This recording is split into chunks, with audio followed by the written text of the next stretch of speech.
সম্প্রতি প্রকাশ পেয়েছে Coke studio বাংলার নতুন গান মেঘ।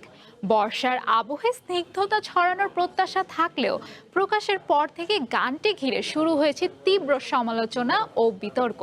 বিশেষ করে রবীন্দ্রনাথ ঠাকুরের সোনার তরী কবিতার নতুন উপস্থাপনের পরীক্ষামূলক প্রয়াসই সবচেয়ে বেশি সমালোচনার জন্ম দিয়েছে।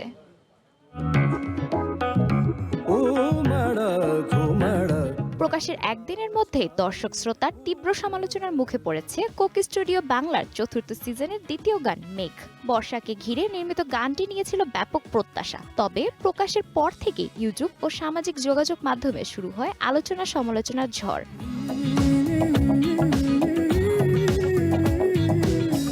গানটিতে শাস্ত্রীয় সঙ্গীতের সঙ্গে আধুনিক সাউন্ডের সংমিশ্রণের পাশাপাশি রবীন্দ্রনাথ ঠাকুরের সোনার তরী কবিতাকে নতুন সুরে ও হিপ হপ ধর্মী উপস্থাপনায় পরিবেশন করা হয়েছে, আর এই অংশটি সবচেয়ে বেশি বিতর্কের জন্ম দিয়েছে।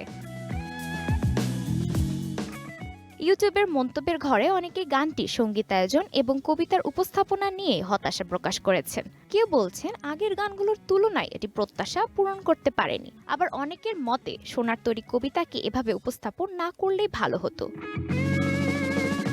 গানটি নিয়ে সামাজিক যোগাযোগ মাধ্যমেও চলছে ব্যাপক আলোচনা, ছড়িয়ে পড়েছে নানা মিম ও ট্রলও। সমালোচনায় যোগ দিয়েছে লেখক আনিসুল হকও। নিজের ফেসবুক পোস্টে তিনি বলেন, শিল্পীর নিরীক্ষা করার অধিকার থাকলেও সোনার তরী কবিতার এই উপস্থাপনা তার কাছে গ্রহণযোগ্য মনে হয়নি।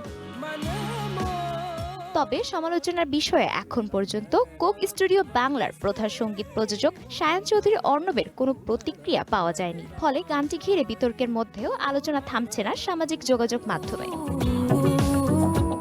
Nabiha Nuha, one entertainment desk.